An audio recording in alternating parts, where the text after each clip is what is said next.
ಆಜಿ ಮಸಾಲಾ. ಎಂತ ಅಡಿಗೆಯ ರುಚಿಯಾಗೋ ರಹಸ್ಯವು 20 ರೂಪಾಯಿ. ಕೆಎಫ್ಸಿಯಲ್ಲಿ ಕೊಳೆತ ಕೋಳಿ ಮಾಂಸ ಪತ್ತೆಯಾಗಿದೆ. ಸಿಟಿ ಸೆಂಟರ್ ಕೆಎಫ್ಸಿ ಮೇಲೆ ದಿಢೀರಂತ ದಾಳಿ ನಡೆದಿದೆ. ಮಂಗಳೂರಿನ ಸಿಟಿ ಸೆಂಟರ್ ಮಾಲ್ನಲ್ಲಿರುವಂತಹ ಕೆಎಫ್ಸಿ ಔಟ್ಲೆಟ್ ಇದು. ಇಲ್ಲಿ ಈ ಒಂದು ಪ್ರಕರಣ ಬೆಳಕಿಗೆ ಬಂದಿದೆ. ಕೆಎಫ್ಸಿಯಲ್ಲಿ ಆರ್ಡರ್ ಮಾಡಿದಂತಹ ಚಿಕನ್ ಹಾಳಾಗಿತ್ತು, ಅದರಿಂದ ಕೆಟ್ಟ ವಾಸನೆ ಬರ್ತಾ ಇದೆ ಅಂತ ಒಬ್ರು ಕಸ್ಟಮರ್ ದೂರನ್ನ ನೀಡಿರ್ತಾರೆ. ದೂರಿನ ಮೇರೆಗೆ ದಾಳಿಯನ್ನ ಮಾಡಿ ಪರಿಶೀಲನೆಯನ್ನ ನಡೆಸಲಾಗಿದೆ. ಕೆಎಫ್ಸಿಗೆ ನೋಟಿಸ್ ಕೂಡ ನೀಡಲಾಗಿದೆ. ಆಹಾರ ಸುರಕ್ಷತಾ ಇಲಾಖೆಯ ಅಧಿಕಾರಿಗಳು ಮಂಗಳೂರಿನ ಸಿಟಿ ಸೆಂಟರ್ ಮಾಲ್ನಲ್ಲಿರುವಂತಹ ಕೆಎಫ್ಸಿ ಔಟ್ಲೆಟ್ ಮೇಲೆ ದಿಢೀರ್ ದಾಳಿಯನ್ನು ನಡೆಸಿ ಪರಿಶೀಲನೆ ನಡೆಸಿದ್ದಾರೆ. ಈ ವೇಳೆ ಬಳಕೆಗೆ ಯೋಗ್ಯವಲ್ಲದ ಹಾಗೂ ತೀವ್ರ ದುರ್ವಾಸನೆ ಬೀರ್ತಾ ಇದ್ದ ಕೊಳೆತ ಕೋಳಿ ಮಾಂಸ ಚಿಕನ್ ಪತ್ತೆಯಾಗಿದ್ದು ಅಧಿಕಾರಿಗಳು ಕಠಿಣ ಪರಿಶೀಲನೆಯನ್ನ ಕೈಗೊಂಡಿದ್ದಾರೆ. ಪದೇ ಪದೇ ಕೆಎಫ್ಸಿ ಅಂತ ಬಂದರೆ ಬೆಂಗಳೂರಲ್ಲೂ ನಾವು ಗಮನಿಸಿದ್ವಿ ಯಾವ ರೀತಿ ಕೊಳ್ತು ಹೋಗಿರೋದು, ಹುಳ ಇರೋದು ಎಲ್ಲವೂ ಕೂಡ ಸಿಕ್ಕಿತ್ತು. ಆರ್ಡರ್ ಮಾಡಿದಾಗ ಕೆಎಫ್ಸಿ ಕಡೆಯಿಂದ ಪದೇ ಪದೇ ಅದೇ ಮಿಸ್ಟೇಕ್ಸ್ ಆಗ್ತಾ ಇದೆ. ಗ್ರಾಹಕರ ಆರೋಗ್ಯದ ಪ್ರಶ್ನೆ ಇದು. ಈ ರೀತಿ ಕಳಪೆ ಮಟ್ಟದ ಆಹಾರವನ್ನು ಕೆಎಫ್ಸಿ ನೀಡ್ತಾ ಇದೆ, ಅದು ಕೂಡ ಅತ್ಯಂತ ಹೆಚ್ಚಿಗೆ ಕಾಸ್ಟಲ್ಲಿ. ಕೆಎಫ್ಸಿ ಅಂತ ಅಂದರೆ ಅದೊಂದು ಪ್ರತಿಷ್ಠಿತ ಬ್ರ್ಯಾಂಡ್, ಅದು ಎಲ್ಲರೂ ಕೂಡ ಕೆಎಫ್ಸಿಯಿಂದ ಚಿಕನ್ನ ಆರ್ಡರ್ ಮಾಡ್ತಾರೆ. ಆದರೆ ಕೆಎಫ್ಸಿ ತನ್ನ ಗುಣಮಟ್ಟವನ್ನು ಕಾಪಾಡಿಕೊಳ್ಳುವಲ್ಲಿ ಎಲ್ಲೋ ಒಂದು ಕಡೆ ಇತ್ತೀಚಿನ ದಿನಗಳಲ್ಲಿ ಪದೇ ಪದೇ ಫೇಲ್ ಆಗ್ತಾ ಇದೆ. ಮತ್ತೊಂದು ಘಟನೆ ಮಂಗಳೂರಲ್ಲಿ ಆಗಿರುವಂಥದ್ದು. ಮಂಗಳೂರಿನಲ್ಲಿರುವಂತಹ ಸಿಟಿ ಸೆಂಟರ್ ಮಾಲ್ನಲ್ಲಿ ಒಂದು ಕೆಎಫ್ಸಿ ಔಟ್ಲೆಟ್ ಇದೆ. ಅಲ್ಲಿಂದ ಗ್ರಾಹಕರೊಬ್ಬರು ಆರ್ಡರ್ ಮಾಡಿರ್ತಾರೆ. ಆದರೆ ಆರ್ಡರ್ ಮಾಡಿದ ಚಿಕನ್ ಹಾಳಾಗಿರುತ್ತೆ, ಕೆಟ್ಟ ವಾಸನೆ ಬರ್ತಾ ಇದೆ ಅಂತ ಕಸ್ಟಮರ್ ದೂರನ್ನು ಕೊಟ್ಟಿರ್ತಾರೆ. ಈ ದೂರಿನ ಮೇರೆಗೆ ಅಧಿಕಾರಿಗಳು ಏಕಾಏಕಿ ದಿಢೀರಂತ ದಾಳಿಯನ್ನು ಮಾಡಿ ಪರಿಶೀಲನೆಯನ್ನು ನಡೆಸಿದ್ದಾರೆ. ಈ ಸಂದರ್ಭದಲ್ಲೂ ಕೂಡ ಆ ಔಟ್ಲೆಟ್ನ ಕಿಚನ್ನಲ್ಲಿ ಕೊಳ್ತೋಗಿರುವಂತಹ ಕೋಳಿ ಮಾಂಸ, ಬಳಕೆಗೆ ಯೋಗ್ಯವಲ್ಲದ ಅಂದರೆ ಎಕ್ಸ್ಪೈರಿ ಡೇಟ್ ಆಗಿರುವಂತಹ ವಾಸನೆ ಬರ್ತಾ ಇರುವಂತಹ ಚಿಕನ್ನ ಯೂಸ್ ಮಾಡ್ತಾ ಇರೋದು ಬೆಳಕಿಗೆ ಬಂದಿದೆ. ಹೀಗಾಗಿ ಕೆಎಫ್ಸಿಗೆ ನೋಟಿಸ್ ನೀಡಲಾಗಿದೆ. ಮಂಗಳೂರಿನ ಸಿಟಿ ಸೆಂಟರ್ನಲ್ಲಿ ಪ್ರಕರಣ ಬೆಳಕಿಗೆ ಬಂದಿದೆ. ಅಂದರೆ ಒಂದ್ಸಲ ನೋಟಿಸ್ ಕೊಡ್ತಾರೆ ಅಥವಾ ಏನೊಂದು ಫೈನ್ ಹಾಕ್ತಾರೆ, ಅದಾದಮೇಲೆ ಪದೇ ಪದೇ ಮತ್ತೆ ಕೆಎಫ್ಸಿ ಕಡೆಯಿಂದ ಅದೇ ರೀತಿ ಘಟನೆಗಳು ರಿಪೀಟ್ ಆಗ್ತಾನೇ ಇದೆ.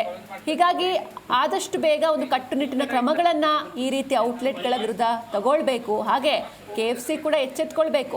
ಇಷ್ಟು ನೆಗ್ಲಿಜೆನ್ಸ್ ನಿಜಕ್ಕೂ ಕೂಡ ಒಳ್ಳೆಯದಲ್ಲ. ಏನೇ ಆದರೂ ಕೆಎಫ್ಸಿ ಒಂದು ಬ್ರ್ಯಾಂಡ್ ಇದೆ, ಪ್ರತಿಷ್ಠಿತ ಬ್ರ್ಯಾಂಡ್, ಏನೇ ಆದರೂ ಕಸ್ಟಮರ್ಸ್ ಕಡಿಮೆ ಆಗೋದಿಲ್ಲ ಎನ್ನುವಂಥ ಓವರ್ ಕಾನ್ಫಿಡೆನ್ಸ್ನ ಬಿಡಬೇಕಾಗುತ್ತೆ ಕೆಎಫ್ಸಿ. ಯಾಕಂದರೆ ಇದು ಆರೋಗ್ಯದ ಪ್ರಶ್ನೆ. ಈ ರೀತಿ ಕೊಳ್ತೋಗಿರುವಂಥ ಚಿಕನ್, ಎಸ್ಪೆಷಲಿ ಈ ರೀತಿ ಕೆಎಫ್ಸಿಯಿಂದ ಮಕ್ಕಳು ಅತಿ ಹೆಚ್ಚಾಗಿ ಚಿಕನ್ನ ಇಷ್ಟಪಟ್ಟು ಆರ್ಡರ್ ಮಾಡಿ ತರಿಸ್ಕೊಳ್ತಾರೆ.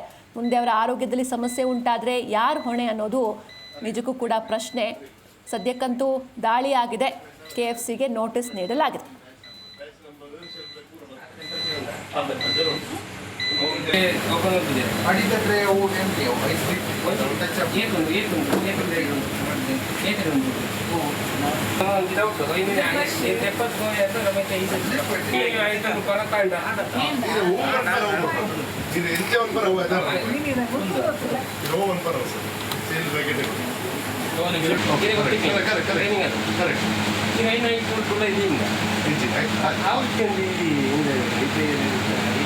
Right question. I will explain, sir.